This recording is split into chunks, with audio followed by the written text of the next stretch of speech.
রাষ্ট্রপতি প্রার্থী হয়েছেন দলের সংগ্রামী মহাসচিব মির্জা ফখরুল ইসলাম আলমগীর। মির্জা ফখরুল ইসলাম আলমগীর যে বঙ্গভবনে যাচ্ছেন তা নিয়ে আনুষ্ঠানিক ঘোষণা আসাটা এখন স্রেফ সময়ের ব্যাপার। এই বাঘা নেতা যে রাষ্ট্রপতি হচ্ছেন তা নিয়ে রাজনীতির মাঠে সবাই একেবারে 100% নিশ্চিত। আর তারেক রহমানের এমন এক ভেলকিতে অনেকেরই চোখ এখন কপালে ওঠার জোগাড়। আজ বৃহস্পতিবার 13ই আগস্ট রাষ্ট্রপতি পদে মনোনয়নপত্র জমা দেওয়ার একদম শেষ দিন। তাই ধারণা করা হচ্ছে আজই হয়তো মন্ত্রিত্ব থেকে ইস্তফা দিয়ে নতুন চমক দিতে পারেন মির্জা ফখরুল। কিন্তু বঙ্গভবনের দিকে তিনি পা বাড়াতেই নয়াপল্টনের অন্দরমহলে শুরু হয়ে গেছে ভয়ঙ্কর এক গ্যাঞ্জাম। খালি হতে যাওয়া দলের সবচেয়ে পাওয়ারফুল চেয়ার অর্থাৎ মহাসচিব পদের গদি কার দখলে যাবে তা নিয়ে চলছে মহা তোলপাড়। কারণ এই হটসিট কাড়াতে আটঘাট বেঁধে মাঠে নেমে পড়েছেন দলের দুই হেভিওয়েট নেতা সালাহুদ্দিন আহমেদ এবং রুহুল কবির রিজভী। কে কাকে ঘোল খাইয়ে এই গদি বাগিয়ে নেবে, কার চালে কে খাবে চরম নাকানি চুবানি, সেটা নিয়ে চারদিকে চলছে জোর কানাকানি। ইতিমধ্যে তিনি মহাসচিব এবং জাতীয় স্থায়ী কমিটির সদস্য পদ থেকে পদত্যাগ করেছেন। বঙ্গভবন থেকে নয়াপল্টন সবখানেই এখন চলছে রাজনীতির এক নতুন খেলা। মোহাম্মদ সাহাবুদ্দিনের বিদায়ের পর দেশের 23তম বড় কর্তার চেয়ারে কে বসবেন তা নিয়ে বেশ কানাঘুষা চলছিল। তবে সব জল্পনা তুড়ি মেরে উড়িয়ে তারেক রহমান এক ধামাকা সিদ্ধান্ত নিয়েছেন। গত 1 আগস্ট দলের বড় নেতাদের এক বৈঠকে প্রার্থী চূড়ান্ত করার পর পুরো দায়িত্ব তারেক রহমানের কাঁধে তুলে দেওয়া হয়। দলের বাঘা বাঘা নেতারা এক বাক্যে মির্জা ফখরুল ইসলাম আলমগীরের বিশাল অভিজ্ঞতার উপরই নিজেদের আস্থা রেখেছেন। অন্যদিকে তারেক সাহেবের এই কড়া ছকে বিরোধী দলের নেতারা একেবারে চোখে সর্ষে ফুল দেখছেন। স্থানীয় সরকার মন্ত্রী হিসেবে মির্জা ফখরুলের আজই হয়তো শেষ কর্মদিবস।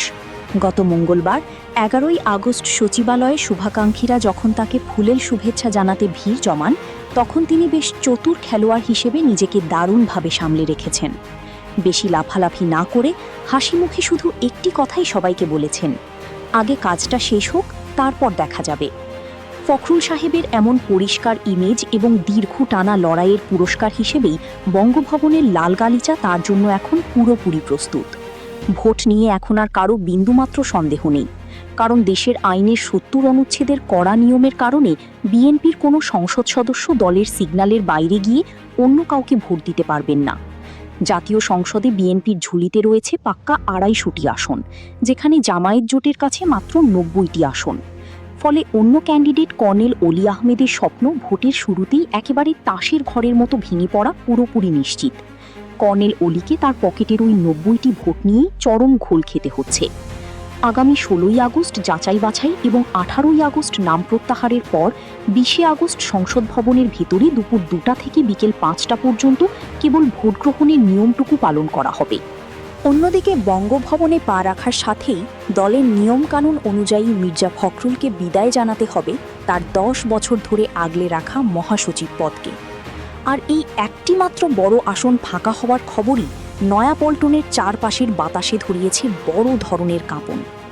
দীর্ঘ 1 যুগের বেশি সময় ধরে যে বড় পদে ফখরুল সাহেব বসেছিলেন, সেই গদি হাতছাড়া হওয়ার কথা উঠতেই শুরু হয়ে গেছে ভয়ঙ্কর এক লড়াই।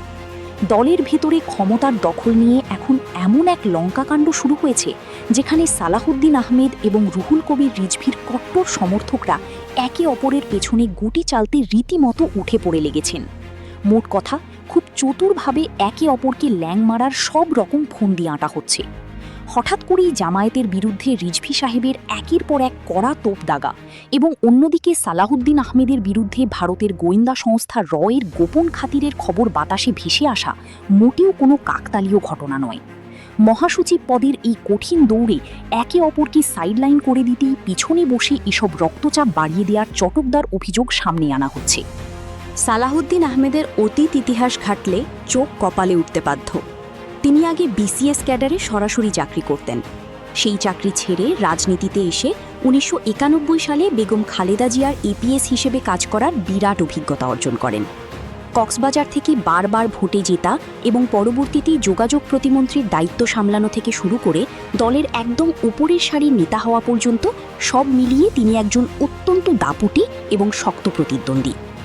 2015 সালে উত্তাল মাঠে রাজনীতিতে যখন পুলিশ তাকে খুঁজছে, তখন গোপন জায়গা থেকে টানা ভিডিও বার্তা পাঠিয়ে তিনি কর্মীদের চাঙ্গা রেখেছিলেন। কিন্তু সেই কাজের চরম মাশুল দিতে গিয়ে তাকে হঠাৎ গুম হতে হয় এবং টানা ৮ বছর তাকে আটকে থাকতে হয় ভারতের মেঘালয় রাজ্যের শিলংয়ে।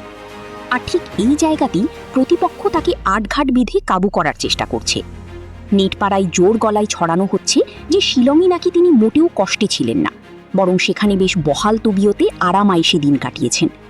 শুধু তাই নয়, এমন কথাও রয়েছে যে মোদি প্রশাসন ও দিল্লির সাউথ ব্লকের বাবুরা তাকে বিএনপির মহাসচিব। তাদের দাবি, বিদেশের সাথে সম্পর্ক ঠিক রাখা এবং বড় বড় প্যাঁচ বোঝার ক্ষেত্রে সালাহুদ্দিনের ধারের কাছেও কেউ নেই। তবে দিল্লির এমন দাদাগিরি মেনে নিয়ে তাকে মহাসচিব বানালে তা দলের জন্য বড় গলার কাঁটা হয়ে দাঁড়াতে পারে বলে মাঠের সাধারণ কর্মীরা বেশ জোর গলায় আওয়াজ তুলছেন। আর ঠিক এই সুযোগটাই কাজে লাগিয়ে সালাহুদ্দিন আহমেদের এই মসৃণ পথে বড় দেয়াল হয়ে দাঁড়িয়ে গেছেন রুহুল কবির রিজভী। ৮০-র দশকে রাকসুর ভিপি হিসেবে এরশাদ বিরোধী মিছিলে তিনি একদম সামনে থেকে পুলিশের বুলেটে বুক পেতে দিয়েছিলেন। বলা হয়ে থাকে সেই বুলেটের আঘাতেই তিনি তার অনেক কিছু হারিয়েছেন। জীবনে কখনো এসি রুমে বসে রাজনীতি না করা রাজপথের এই বাঘা সেনাপতি 111-এর পর থেকে নয়াপল্টনের অফিসে বসে একা লড়াই করে গেছেন। দলের বড় নেতারা যখন পালিয়ে বেড়াচ্ছেন কিংবা জেলে বসে আছেন, তখন মহামারীর ভয় কিংবা পুলিশের কড়া বেষ্টনী, টিয়ার শেল আর বোমা বিস্ফোরণের মধ্যেও মাথায় হেলমেট আর হাতে হ্যান্ডমাইক নিয়ে একা দাঁড়িয়েছিলেন এই রিজভী। শত শত মামলা মাথায় নিয়ে বারবার জেলখানাকে নিজের আপন ঘর বানিয়ে ফেলা রিজভী হলেন সাধারণ কর্মীদের একদম প্রাণের মানুষ। দলের এই সুসময়ে এমন একজন লড়াকু নেতাকে বাদ দিলে কর্মীরা তা কিছুতেই সহজে মেনে নেবে না। সাধারণ কর্মীদের মুখের কথা একদম সোজা আর পরিষ্কার। কঠিন বিপদের দিনে যে মানুষটা হাসপাতাল আর কারাগারকে নিজের বাড়ি বানিয়ে দলের সবাইকে বুকে আগলে রাখল, আজ সুসময়ের দিনে তার মাথায় কেন বড় মুকুট উঠবে না?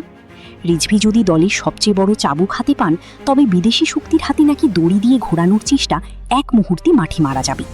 রিজভীকে নিয়ে এমন উন্মাদনার মধ্যেই দলের গঠনতন্ত্রের এক বিশাল প্যাচ সবার সামনে চলে এসেছে। দলের নিয়ম বলছে, ফখরুল সাহেব পদত্যাগ করলেই দলের সিনিয়র যুগ্ম মহাসচিব হিসেবে পদাধিকার বলে ভারপ্রাপ্ত মহাসচিবের আসন নিজে থেকে বুঝে নেবেন রুহুল কবির রিজভী। আর যারা রাজনীতির মাঠে খবর রাখেন তারা ইঙ্গিত দিচ্ছেন, রিজভী যদি একবার ভারপ্রাপ্ত মহাসচিবের পাওয়ারফুল চেয়ারে বসেন, তবে চট করে নতুন কোনো কাউন্সিল হতে দেবেন না। পুরো সিস্টেমটাকে তিনি এমনভাবে নাচিয়ে ছাড়বেন যে বাকি প্রার্থীরা হিমশিম খাবেন। কিন্তু তারেক সাহেব অনেক চতুর খেলোয়াড়। দুই নেতার কাদা ছড়াছড়িতে দল যেন বিপদে না পড়ে, সেজন্য তিনি এক মাস্টার প্ল্যান হাতে নিয়েছেন। রিজভীকে মহাসচিব না বানালে তাকে খুশি রাখতে সরাসরি প্রধানমন্ত্রীর দপ্তরের উপদেষ্টা অথবা পূর্ণমন্ত্রীর পদমর্যাদা দিয়ে সম্মান জানাতে হবে। অর্থাৎ হিসাবের খাতা এমনভাবে মেলানো হচ্ছে যাতে কাউকে চরম লজ্জা নিয়ে ফিরতে না হয়। এত কিছুর পরেও সালাহুদ্দিন আর রিজভীর এই ভয়ঙ্কর গ্যাঞ্জাম সামাল দেয়া অসম্ভব হলে তারেক রহমান শেষ মুহূর্তে অন্য কাউকে সামনে এনে সবার হাওয়া টাইট করে দিতে পারেন। রাজনীতিতে এমন ভেলকি দেখানোর রেকর্ড তারেক রহমানের অনেক রয়েছে। এমনটা হলে সালাহুদ্দিন কিংবা রিজভী দুজনের সমর্থকদের কেবল কপাল চাপড়ানো ছাড়া আর কোনো উপায় থাকবে না। আপনি কি মনে করেন? অবশ্যই কমেন্টস করে জানাবেন। আপনি যদি আমার অরবিট নিউজ চ্যানেলের নতুন দর্শক হয়ে থাকেন, তাহলে এক্ষুনি সাবস্ক্রাইব করে পাশে থাকুন। আসসালামু আলাইকুম ওয়া রাহমাতুল্লাহি ওয়া বারাকাতুহু।